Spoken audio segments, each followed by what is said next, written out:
Canada के प्रधानमंत्री Justin Trudeau ने अपनी ही पार्टी के सांसदों की नाराजगी के बाद उठ रहे सवालों के बीच सोमवार 6 जनवरी को अपने पद से इस्तीफा दे दिया है।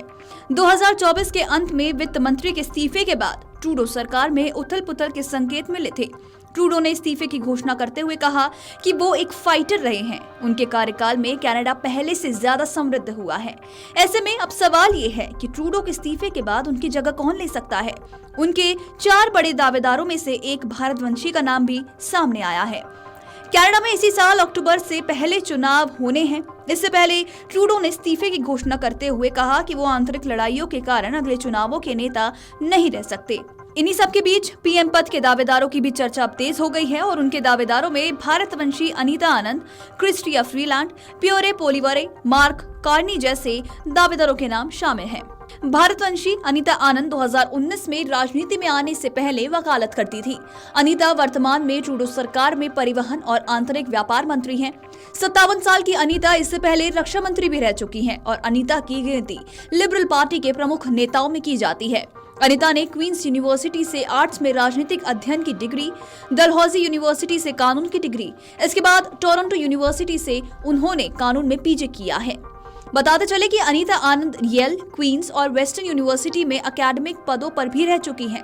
राजनीति में आने से पहले अनीता टोरंटो यूनिवर्सिटी में कानून की प्रोफेसर थी। अनीता आनंद का जन्म केंट विले के नोवा स्कॉटिया में हुआ था। उनके माता पिता मां सरोज और डी राम दोनों ही डॉक्टर थे। अनीता आनंद ने रक्षा मंत्री रहते हुए यूक्रेन की खूब मदद की है। आपको बता दें कि 2019 में कोविड महामारी के दौरान भी उन्होंने सार्वजनिक सेवा और खरीद मंत्री रहते हुए टीके खरीदने में महत्वपूर्ण भूमिका निभाई। बताते चले कि कनाडा में भारतीय मूल के लोगों की अच्छी खासी तादाद है और इसी वजह से किसी भारतीय मूल के व्यक्ति का पीएम बनना इंडिया के लिए अच्छे संकेत हो सकते हैं। इससे पहले ट्रूडो के शासनकाल में हरदीप सिंह निज्जर की हत्या का झूठा आरोप भारत पर लगा दिया गया था, जिसके बाद दोनों देश के रिश्ते खराब हो गए थे। कनाडाई सरकार ने इस संबंध में कोई ठोस सबूत भी पेश नहीं किए। नतीजा ये हुआ कि पार्टी के अंदर ही ट्रूडो के रिश्ते अन्य नेताओं के साथ बिगड़ते चले गए। कई लोगों ने उनके इस्तीफे की भी मांग कर डाली। तो लगभग 1 दशक तक कनाडा के प्रधानमंत्री रहने के बाद जस्टिन ट्रूडो ने सोमवार यानी कि 6 जनवरी 2025 के दिन अपने पद से इस्तीफा दे दिया है। उन्होंने इस्तीफे के पीछे मुख्य कारण मतदाताओं का समर्थन खोना और लिबरल पार्टी के भीतर आंतरिक संघर्षों का हवाला दिया है। ट्रूडो ने यह भी स्पष्ट किया कि वो तब तक प्रधानमंत्री बने रहेंगे जब तक कि पार्टी का नया नेता नहीं चुना जाता। उन्होंने कहा, मैं किसी लड़ाई से पीछे नहीं हटता, विशेष रूप से जब वो हमारे देश और पार्टी के लिए महत्वपूर्ण हो।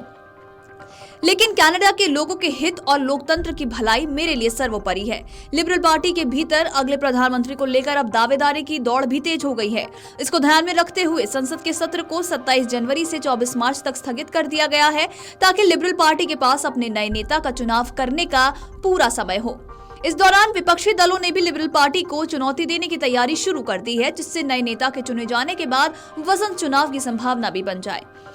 इन्हीं सबके बीच एक रिपोर्ट में भारतीय मूल की नेता अनीता आनंद को उन 5 उम्मीदवारों में गिना गया है जो कि ट्रूडो की जगह ले सकती हैं।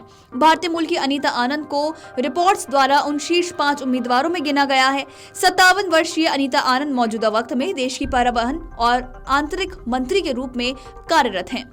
अपनी शैक्षणिक और राजनीतिक पृष्ठभूमि के कारण ही वो एक महत्वपूर्ण राजनीतिक हस्ती के रूप में उभरी हैं। अनीता आनंद ने क्वींस यूनिवर्सिटी, ऑक्सफोर्ड यूनिवर्सिटी और डलहौजी विश्वविद्यालय से अलग अलग डिग्रियां ली हैं। इसके अलावा उन्होंने येल, क्वींस यूनिवर्सिटी और वेस्टर्न यूनिवर्सिटी जैसे प्रतिष्ठित संस्थानों में भी पढ़ाया है। दरअसल राजनीति में प्रवेश करने से पहले वो टोरंटो विश्वविद्यालय के विधि की प्रोफेसर थी। Video desk अमरउजाला.com। अमर उजाला जीवांजलि के सारथी की मदद लें और महाकुंभ में स्नान जरूर करें।